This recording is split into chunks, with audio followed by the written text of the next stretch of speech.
What's good, YouTube? It's your boy Mekhi back at it in the building once again. Now, today we are coming back. I'm back from surgery and everything, so everything is cool. So now we're coming back with YouTube videos. We'll start off with Michael Jordan, the mind of a competitor. You already know how MJ is. He's crazy up here competitively, so we're gonna look and deep dive into it. If you guys want to see more of these, make sure you like, comment, and subscribe. Also comment down which videos you want me to see in the future, and let's go ahead and get into it. It's MJ as you've never heard him before on this special edition of One-on-One with Ahmad Rashad. Ready? How do you describe Michael Jordan? Champion, winner. To describe MJ, and a shot on Elo. one word would be greatness. I would describe Michael Jordan as the GOAT, greatest of all time. I would never say I was cutthroat. I was a competitor. Cutthroat sounds like I'm a villain.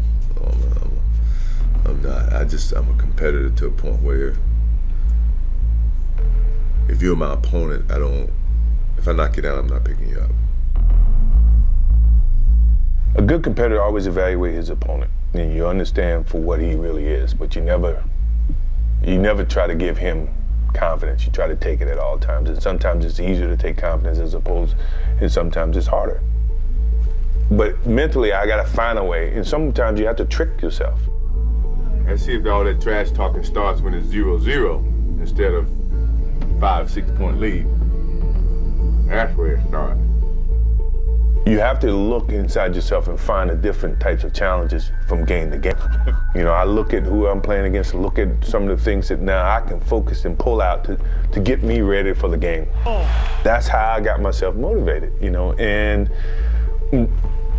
but it wasn't the same every game. It was, you know, I had to trick myself. I had to, you know, more or less find a focus to go out and play at a certain level for whatever reason. Fiddles has it knocked away by Michael Jordan. Who were some of the guys you enjoyed competing against personally? All the best. I mean, you know, Bird, Magic, Patrick. Whoever was considered an elite player, doesn't matter. You know, I enjoyed playing against them because they pushed me as a basketball player. Jordan rules.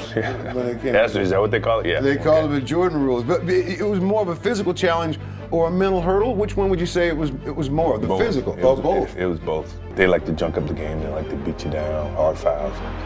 Yeah, the Jordan rules definitely would take a toll on somebody. Like, you know, and Michael Jordan, the fact that he overcame that's something that not a lot of players are going to be able to do. And if you really saw what they were doing to MJ, a lot of players would not be able to push through that adversity. That's where it would stop. They just couldn't get past that hump. But Michael Jordan did it. Michael Jordan definitely did it, and that just says a lot about his competitive nature, man. If they played today, they'd be, you know, flagrant twos. Rebound Jordan. And Mahorn took Jordan down. Let me ask you, I don't know if there was flagrant 1 and flagrant 2s in the 90s. I know there wasn't any in the 80s, but were there flagrant 1s and flagrant 2s in the 90s? Let me know in the comment section. I was beat down because of the physicality of what was happening within the game, you know, and I didn't have it to compete with them. Michael Jordan went down and he is grimacing in pain. That's when I really started to physically build my body up and gear myself up for that type of beating. Easy. From that year on, I got stronger because that became as important as anything else. Clyde Drexler. Who's the best? Michael Jordan or Clyde Drexler? You know, that was kind of a conversation during that time. Well, it was the best two guards at that time. I wanted people to know the difference between me and Clyde. It was always a comparison. Yes. And I didn't want it to be a comparison. I wanted it to be totally different. I wanted people to see that on the highest stage. What about the last shot you ever took as a member of the Chicago Bulls? The last shot. What was that shot? Game 6. Jordan left side. I practice as if I'm playing a game. So when the moment comes in the game, it's not new to me. That's the beauty of the game of basketball. That's the reason why you practice. That's the effort. So when you get to that moment, you don't have to think. Instinctively, things happen, you know, and the mentality of your leader, starting with Phil, getting to me, getting to Scotty, and then to the rest of the team was, okay, let's find a way to stay up top. That means we got to go this extra mile. You know, we got to go a little harder. You know, we got to go a little longer. You got to really kill teams. Send a message, send a sense of fear to whoever you're going to come in that building. We don't mess around. When you come in, you're 10 points down. Jordan. Oh, yeah. Where did he go? All those things, we were trying to send that message. Tell us about your rivalry with the Knicks. What rivalry? That rivalry, man, I'm telling you, boy, that was a real rivalry. Anybody? And I know that the New York Knicks was like the Pistons part two, because they were physical too. They were physical on MJ as well. But MJ was always torching the Knicks, man. MJ was always torching the Knicks, man. Was trying to take something from us. That's a rivalry. Michael Jordan and Xavier McDaniel having words. Every game we play, we try to send a statement. You know, we're trying to make sure they don't gain anything on us. Get to the loose ball, but he's bottled up Jordan with the recovery, and Jordan. It's like fighting your big brother or little brother. You know, you gotta let them know who you are. This is where you belong. Jordan trying to shake off Starks. Oh, what a move by Jordan! It counts. I don't care where you think you are. This is where you belong. And every game was like that, proving ground. You know, trying to gain that extra edge. Was fear of failure a motivator? I never feared about my skills, you know, because I put in the work. Work ethic eliminates fear. Yes. You know, so if you put forth the work, then what are you fearing? You know what you're capable of doing, what you're not. This whole thing about you practicing. Tony, you know what?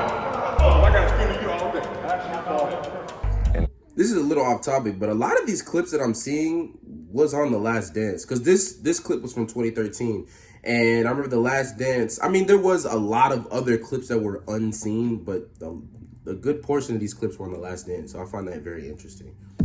Every day in practice was like that to me. It was a competition. So when the game comes, there's nothing that I haven't already practiced. It's a routine. You know, whatever happens in the game now, okay, I've done this before. Jordan for the win. Repeat the following after me and then fill in the blank. The greatest thing about the game of basketball is... The greatest thing about the game of basketball to me is the passion, the love that I have for it. Because when you have love for anything, you'll go to the extreme to maintain that love. That's true. That's what love does. Love drives you to do everything you need to maintain that connection. If I didn't have the love for the game of basketball, all the things that I just panned out to you in my career would have never been achievable for me. But it was truly my love for the game that kept me pushing to be the best basketball player that I could be. To be the best at anything, you gotta have a certain love for that to make you overcome all the obstacles that's gonna be thrown in your way. That's true. That's very, very true. And that's what I really try to pick from MJ when it comes to anything competitive, you know. But yeah, man, this has been very interesting. I hope you guys enjoyed this quick video. Please make sure you like, comment, and subscribe. And until my next video, I'm gonna see you.